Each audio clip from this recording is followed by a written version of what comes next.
우리 함께 가장 밝은 미소를 한번 준비하시겠습니다. 옆에 지차를 바라보시면서 한번 고백하시겠습니다. 하나님의 섭리 안에 우연이 없습니다. 고백하겠습니다. 하나님의 섭리 안에는 우연이 없습니다. 저는 항상 2번 합니다. 한 번 더 하시겠습니다. 하나님의 섭리는 놀랍도록 정교합니다. 한 번 더 고백하시겠습니다.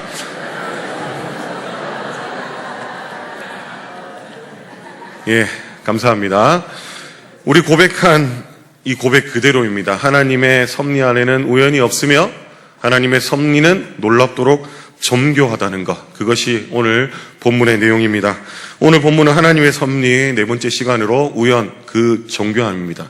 아니, 목사가 우연을 말하고 하는가? 아닙니다. 우연을 말하고자 하는 것이 아니라 바로 성경에서는 이 우연을 역설적으로 말하여서 우연이 아닌 것을 말하며 그것은 하나님의 섭리라고 말하고 있는 것입니다. 오늘 말씀 제목 가운데 우리는 하나님의 섭리를 발견할 수 있습니다. 그 섭리는 놀랍도록 정교한 것입니다. 2장 2절을 함께 보시겠습니다. 우리 한 목소리로 함께 읽도록 하겠습니다. 시작.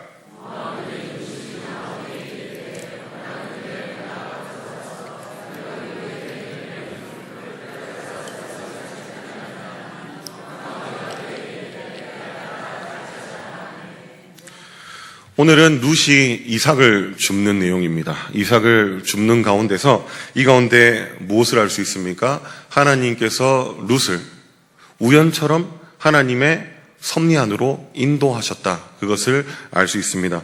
오늘 함께 읽었던 2절을 보면 룻이 나오미에게 말합니다. 자신이 이삭을 주오겠다. 이삭을 줍는 것은 생계를 이어가기 위함입니다. 자신과 시어머니 나오미를 위하여서 생계를 잇기 위해서 이삭 죽기를 선택한 것입니다. 그런데 이 이삭 죽기는 쉬운 일이 아닙니다. 이때 가장 연약한 자들, 가난한 자들이 하는 일이 바로 이삭 죽기였습니다. 신명기 24장 19절 말씀을 보시면 하나님의 법안에 정해져 있습니다. 하나님께서 정하셨습니다. 곡식을 추수할 때 떨어진 이삭을 줍지 말도록 정하셨습니다. 그 이유는 가난한 자를 위함입니다. 연약한 자들을 위함입니다. 고아와 가부와 나그네들을 위하여서 그것을 줍지 말라라고 말씀하신 것입니다. 이 떨어진 이삭을 어떻게 사용합니까? 그 소외계층, 연약한 자들이 그 이삭을 주어서 그들의 생계를 이어갑니다. 하루를 살아가는 안전망으로 하나님께서 그렇게 법으로 정해 놓으신 것입니다. 바로 이 하나님의 법을 룻이 순종합니다. 하나님의 법 안에서 룻은 자신의 지금 어려움을 해결하고자 합니다. 지금 먹고는 살아야 될 거 아닙니까? 그래서 자신과 나오미를 위해서 이삭을 줍는데 이 이삭을 줍는 것의 근거는 하나님의 법에 있었다는 것입니다. 생존을 위하여서 부끄럽지만 이 처절한 발걸음을 옮깁니다. 하루하루를 성실하게 주의 법 안에서 살아가고 있는 모습입니다. 오늘 본문은 이삭 죽기에 나선 룻에게 베풀어 주신 하나님의 은혜라고 말씀드렸습니다. 하나님께서 룻을 우연처럼 인도하셨다라고 성경에는 말씀하고 있지만 그것은 우연이 아니요 하나님께서는 하나님의 섭리라고 말씀하고 있는 것입니다. 본문으로 가면은 이 우연을 어떻게 정확하게 표현하고 있냐면 우연이 우연처럼 일어났다라고 그렇게 표현하고 있습니다. 그래서 이 우연은 우연이 아니라는 것을 강조하고 있다는 것입니다. 때로는 하나님께서 저와 여러분의 삶도 이렇게 우연처럼 인도하십니다. 그러나 그 우연은 우연이 아니라 정교한 하나님의 섭리가 있다는 것입니다. 그러므로 오늘 본문을 통해서 저와 여러분은 이 하나님의 정교한 섭리가 어떻게 우리를 인도해 가시는지에 대하여 3가지를 살펴보고자 합니다. 첫 번째, 하나님의 정교한 섭리는 어떻게 우리를 인도하십니까? 우연처럼 길을 인도하십니다. 룻기 2장 3절 말씀입니다. 함께 읽도록 하겠습니다. 시작. 우연히 엘리멜렉의 친족 보아스에게 속한 밭에 이르렀더라. 오늘 3절 말씀에서 분명히 우리에게 말씀하고 있습니다. 지금 룻이 가서 베는 자를 따라서 그 베는 자들이 떨어뜨린 곡식을, 이삭을 줍는 것입니다. 그런데 그 뒤에 하나님께서 무엇이라 말씀하고 있습니까? 우연히 엘리멜렉의 친족 보아스의 밭으로 갔다라고 말씀하고 있습니다. 우연히 갔다. 성경에서 어떻게 우연이란 단어를 쓸 수 있습니까? 하나님 안에서 이러한 일이 우연일 수 있습니까? 결코 그럴 수 없습니다. 이것은 바로 하나님의 섭니다. 계획하심이다. 인도하심이다. 라는 사실을 역설적으로 우리에게 말씀해 주고 있는 것입니다. 지금 이방 여인이 모압 땅에서 베들레헴으로 왔습니다. 지리를 아무것도 알지 못합니다. 어디를 가야 될지, 어디에 무엇을 있는지 지금 모른다는 것입니다. 그런데 무엇을 위해서 나아갑니까? 바로 자신과 나오미를 위해서, 그 생계를 위해서 나아가는 것입니다. 하나님의 법 안에서, 하나님께서 정해두신 그 법 안에서 하루하루를 성실하게 나아갔더니 하나님께서 인도하신 곳이 어디입니까? 바로 보아스의 밭이었다라는 것입니다. 인간의 눈에는 그저 기막힌 타이밍이네, 우연이네 말할 수 있습니다. 우연은 무엇입니까? 아무런 계획이 없을 때 이루어진 것, 계획하지 않았는데 이루어진 것, 인간관계가 없는데 이루어진 것을 우연이라 말하지 않습니까? 하지만 저와 여러분의 삶 가운데는 우연이 단 1도 없다는 것입니다. 모든 것은 하나님의 섭리요 계획하심이라는 것입니다. 그러므로 우리는 기막힌 타임이다, 이것은 우연이다 이렇게 말하는 대신에 하나님의 섭리이다, 하나님의 인도하심이다, 하나님의 이끄심이다 라고 그렇게 고백해야 된다는 것입니다. 앞서 말씀드렸다시피 룻은 어디 안에서 지금 이삭 죽기를 합니까? 율법 안에서 성실하게 이삭을 줍습니다. 자신과 시어머니의 생계를 위해서, 나오미를 봉양하기 위해서 약자인 여성의 몸으로 이 위험한 곳에 나아가는 것입니다. 이삭 줍는 것이 왜 위험하냐? 8절과 9절에 이렇게 말씀하고 있습니다. 보아스가 자신의 종들에게 룻에 대한 말을 듣고 룻에게 이렇게 말합니다. 이삭을 주우러 다른 밭으로 가지 마라. 그리고 또 무엇이라고 말합니까? 나의 소년들에게 너를 건드리지 마라고 명령하였다. 이삭을 줍는 사람은 어떤 사람입니까? 최악계층의 사람입니다. 연약한 자들입니다. 여인의 몸으로, 그리고 소문이 났습니다. 모압에서 온 나오미다. 남편이 일찍 죽었다. 얼마나 만만하게 보이겠습니까? 가진 것도 없고 남편도 없는 이 상황에서 그녀는 희롱을 당할지 모릅니다. 그리고 우리가 생각하기 싫은 끔찍한 위험에 처할 수도 있는 상황입니다. 그런데 그러한 어려운 환경 가운데서 룻은 무엇을 선택합니까? 하나님의 말씀 안에서 성실하게 자신의 삶을 살아감을 선택합니다. 이삭 줍는 것이 부끄러울 수 있으나 하나님께서 정해놓은 법이기 때문에 성실하게 그 길을 걸어가고 있는 것입니다. 그랬더니 하나님께서 어떻게 하십니까? 그 위험한 밭으로 간 룻이 아니라 어떤 룻입니까? 하나님의 섭리 안에서, 하나님의 계획하심 아래에 있는 보아스의 밭으로 간 룻으로 만드시는 것입니다. 우연처럼 그렇게 룻의 길을 인도하셨던 것입니다. 사랑하는 성도 여러분, 오늘 말씀 가운데, 말씀이 우리 가운데 주시는 교훈이 있습니다. 그것은 무엇입니까? 우리에게도 하나님의 이러한 섭리가 있다는 것입니다. 우리의 환경이 어렵고 막막합니다. 우리가 이 상황 가운데 피하고 싶습니다. 그러나 피하거나 숨지 말라는 것입니다. 왜 그렇습니까? 주님께서 정해놓으신 말씀 안에서 우리가 룻처럼 성실한 삶을 살아갈 때 하나님의 인도하심이 우리를 이끄신다는 것입니다. 하나님의 섭리가 우리와 함께 하신다는 것입니다. 룻을 보아스의 밭으로 인도하신 그 하나님의 섭리가 오늘날 저와 여러분도 하나님의 형통의 길로, 하나님의 축복의 길로 인도하신다는 것입니다. 그것을 믿으시는 저와 여러분이 되시기를 주님의 이름으로 축복합니다.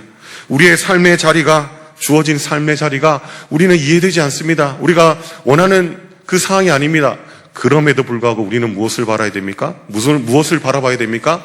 우리를 인도하시는 하나님의 섭리를 바라봐야 된다는 것입니다.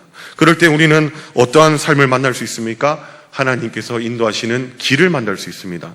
하나님께서 주신 그 길을 보고 우리는 하나님의 정교한 그 섭리를 경험할 수 있다는 것입니다. 이러한 삶을 경험하시는, 이러한 믿음으로 성실한 삶을 살아내시는 저와 여러분이 되시기를 주님의 이름으로 축복합니다. 또 오늘 말씀 가운데 하나님의 정교한 섭리는 어떻게 우리를 도우신다고 말씀하고 있습니까? 두 번째입니다. 우연처럼 사람을 만나게 하십니다. 보아스의 밭으로 룻을 인도하셨습니다. 그 하나님께서 정확한 때에 보아스를 그 밭으로 인도하십니다. 룻기 2장 4절입니다. 함께 읽도록 하겠습니다. 시작.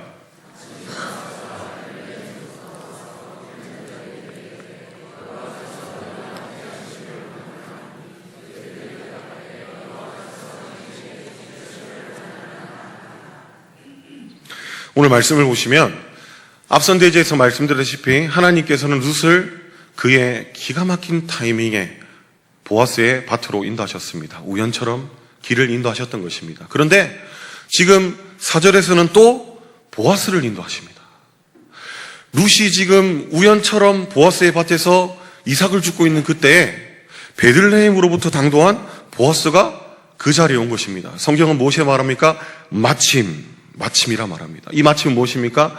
1분, 1초의 오차도 없이 바로 그때 보아스가 그곳에 왔다라고 말하고 있는 것입니다. 그래서 하나님의 섭리 아래서 룻과 보아스의 역사적인 만남이 이루어지고 있는 것입니다. 하나님께서 공간을 예비하셨습니다. 보아스의 밭을 예비하신, 공간을 예비하신 하나님께서 이제는 무엇을 예비하십니까? 하나님의 때, 시간을 예비하셔서 하나님의 섭리 아래서 그의 계획을 이끌어 가시고 또한 룻과 보아스를 향한 하나님의 그 섭리를 나타내고 있는 것입니다. 보아스가 왔습니다. 그런데 보지 못했던, 못 보던 한 소녀가 있습니다. 자신의 종에게 묻습니다. 5절 이하의 말씀입니다. 저 소녀는 누구인가? 그랬더니 종이 말합니다. 모압에서 온 소녀인데 지금 곡식을 성실히 줍고 있습니다. 이삭을 성실히 줍고 있습니다. 성실함을 말합니다. 그랬더니 이 대답을 들은 보아스는 호의를 베풉니다. 어떻게 호의를 베풉니까? 다른 밭으로 가지 마라. 아까 우리가 함께 읽었습니다. 다른 밭으로 가지 마라. 내가 내 소년에게 너를 건들지 말라고 말했다. 그리고 물이 귀한 이때에 내 소년들이 길러온 물을 내가 목이 마르거든 원하는 대로 마음껏 마셔라. 이렇게 호의를 베푸는 것입니다. 그랬더니 룻이 감격이 걷습니다. 너무나 감사합니다. 자신은 이방 여인일 뿐인데 어떻게 나에게 이렇게 친절히 호의를 베푸십니까? 엎드려 절을 하며 그렇게 고백했더니 그 이유에 대해서 보아스가 말합니다. 룻기 2장 11절입니다. 함께 읽겠습니다. 보아스가 그에게 대답하여 이르되 내 남편이 죽은 후로 내가 시어머니에게 행한 모든 것과 내 부모와 고국을 떠나 전에 알지 못하던 백성에게로 온 일이 내게 분명히 알려졌느니라. 오늘 이 말씀을 볼 때 이미 보아스는 룻에 대한 소문을 들었던 것입니다. 종이 보고를 했지만 종이 보고를 받을 때 저 소녀가 룻이구나 라는 것을 알았다는 것입니다. 그래서 이미 들었던 그 착한 행실에 룻을 돕고 싶었던 것입니다. 그래서 그렇게 말합니다. 내가 내 시어머니를 잘 복양하는 그 착한 행실을 들었다. 그리고 너의 백성을 버리고 이제 고국을 떠나서 베들레헴으로서 하나님의 백성이 되는 그 결단, 그 믿음을 내가 들었다. 그것이 호의에 대한 이유였습니다. 이같이 기적적인 만남은 각자의 삶 가운데 성실하게 살았기 때문에 이루어진 것입니다. 룻은 룻대로 그가 성실한 삶을 살았고 그 소문이 퍼져서 보아스의 귀까지 들어갔다는 것입니다. 보아스는 어땠습니까? 1절을 보시면 유력한 자라고 칭합니다. 유력한 자는 단순히 돈이 많다, 부자라는 의미가 아닙니다. 덕망 있고 존경받을 만한 자라는 것입니다. 보아스는 힘과 재물로 연약한 자를 억누르지 않았습니다. 우리가 소위 말하는 갑질을 행하지 않았다는 것입니다. 오히려 그 말씀을 기초로 하여서 선을 베푸는 하나님을 두려워하는 자였습니다. 하나님을 경외하는 그 보아스, 바로 유력한 자 보아스였던 것입니다. 룻은 어떻습니까? 유력한 자 보아스가 인정합니다. 어떻게 인정합니까?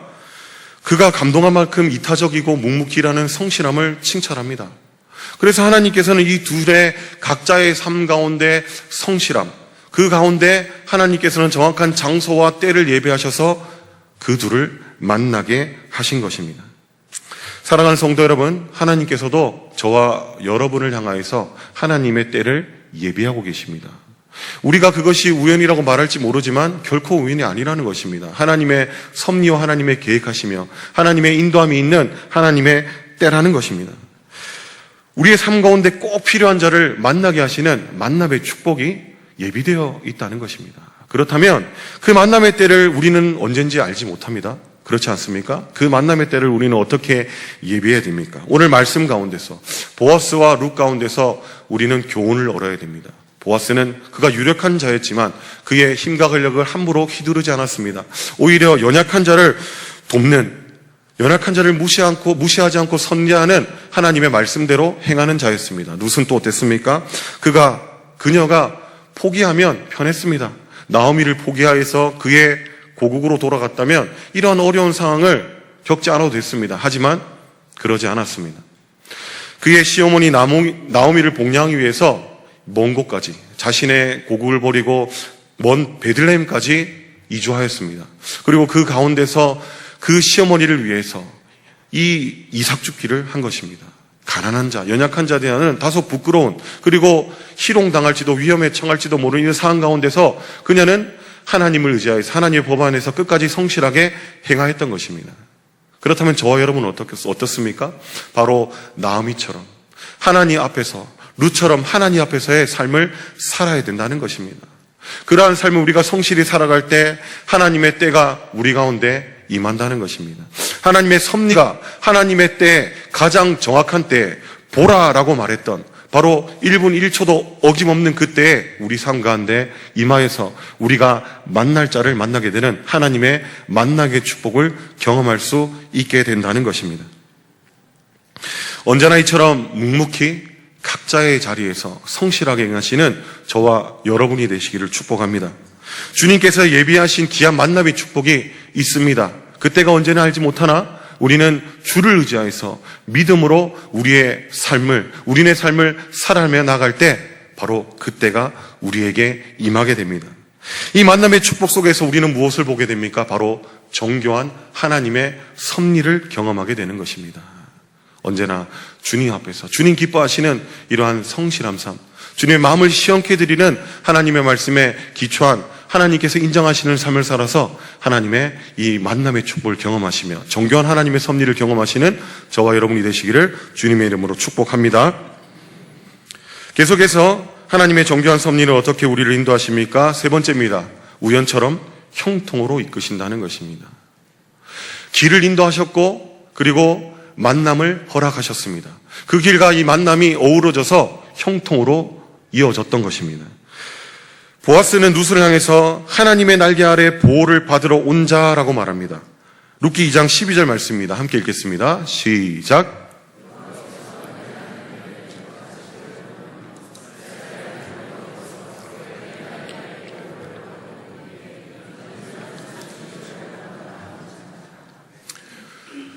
룻에게 보아스가 지금 12절의 내용을 말하는데 이것은 놀라운 영적 통찰입니다. 지금 무엇이라 말하고 있습니까? 한 이방 여인이 떼약볕에서 남의 밭에서 지금 이삭 죽기를 하고 있습니다. 그런데 무엇이라 말합니까? 이 행동들 모든 것이 하나님의 여호와의 그늘 아래에 보호를 받으러 온 행동이었다라고 말하고 있는 것입니다. 룻이 이것을 알고 했습니까? 그렇지 않습니다. 룻은 자신의 생계 그리고 나오미를 복양하기 위해서 성실하게 하나님의 법 안에서 성실하게 자신의 삶을 살아냈던 것입니다. 그런데 보아스는 룻에게 이렇게 경험합니다. 그 모든 행동이 여호와의 날개 안에서 보호받으러 오는 행동이었다라고 고백하고 있는 것입니다. 성실한 삶을 살았는데 그것은 다름이 아닌 하나님의 날개 아래서 따뜻한 보살핌이었다. 그것을 말하고 있는 것입니다. 더 나아가 보아스는 이런 룻에게 하나님께서 온전한 상을 주시기를 축복합니다. 온전한 상은 무엇을 의미합니까? 첫 번째는 샬롬입니다. 샬롬. 부족함이 없는 상태, 완전한 상태, 충만한 상태를 말합니다. 우리가 완전하고 부족함이 없으면 평화가 임합니다. 샬롬입니다. 하나님 주시는 이 샬롬의 상태를 말합니다. 그러한 상을 받기 원한다라고 축복하는 것입니다. 그리고 또 한 가지는 무엇입니까? 헤세드입니다. 하나님의 언약에 근거한 하나님의 은혜입니다. 하나님께서 주시는 이유가 무엇입니까? 바로 하나님의 말씀에, 하나님의 언약에 근거해서 주십니다. 바로 이 온전한 상은 바로 헤세드의 은혜, 하나님께 주시는 샬롬의 은혜와 헤세드의 은혜라는 것입니다. 그것을 받기 원한다라는 것입니다. 이 온전한 상이 구체적으로 무엇인지 룻은 이때 알지 못했습니다.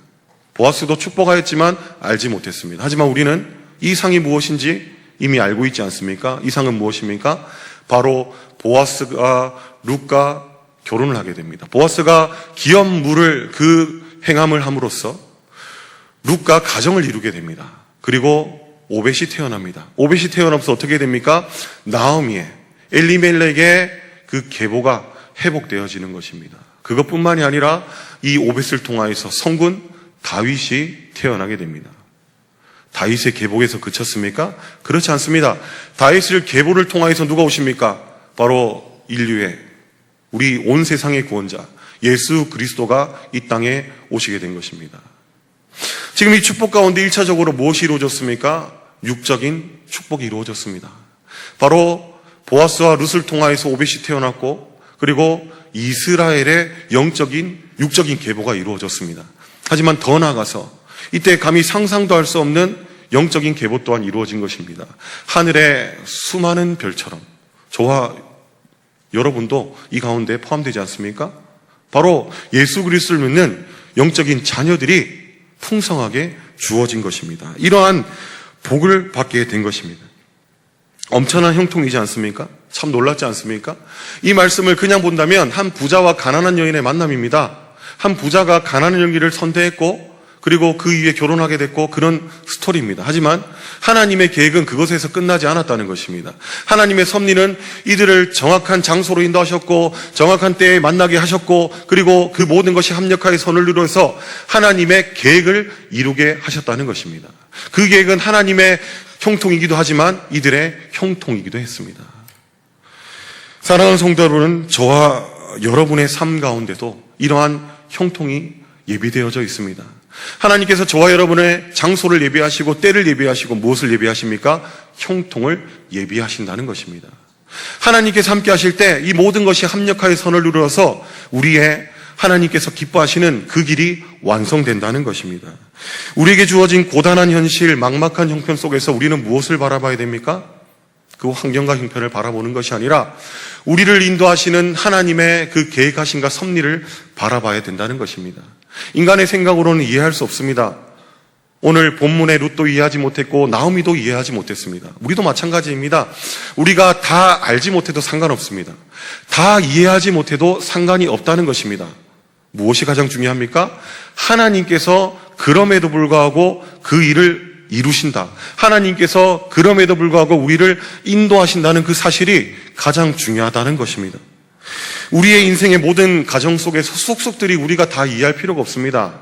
다 알 필요가 없다는 것입니다. 문제점에 대해서 원인을 분석할 필요도 없고, 무엇을 우리는 가장 중요하게 생각해야 됩니까? 이러한 상황 가운데서도 다 이해하지 못해도, 다 알지 못해도 우리를 선하게 인도하시는 하나님의 계획, 그 섭리를 우리는 더욱더 중요하게 생각해야 된다는 것입니다. 이제는 다 알지 못해도, 다 이해할 수 없어도 선하신 하나님께서 그의 정교하신 섭리 안에서 우리를 형통으로 이끌어가는 그 사실을 기억하시는, 믿으시는 저와 여러분이 되시기를 주님의 이름으로 축복합니다. 이것을 굳게 믿는 것이 필요합니다. 그러므로 다 알지 못해도, 다 이해할 수 없어도 우리의 주어진 삶의 자리에서 우리는 성실함으로 나아갈 수 있습니다. 왜 그렇습니까? 결과를 알지 못해도 우리는 믿음의 눈을 들어서 이 일을 이루실 하나님을 우리는 바라볼 수 있기 때문입니다. 그래야 할 때 우연을 가장하여서 나오미를 인도하셨던 그 하나님께서 우리의 하나님이 되셔서 우리의 삶 가운데 하나님의 섭리로 우리의 삶을 충만하게 채우실 것입니다. 언제나 이 하나님을 의지하시는 저와 여러분의 삶이 되시기를 축복합니다. 그래야 해서 정교하신 하나님의 이 섭리 아래서 영원한 형통, 완전한 형통을 경험하시는 저와 여러분이 되시기를 우리 주 예수 그리스도의 이름으로 축복합니다.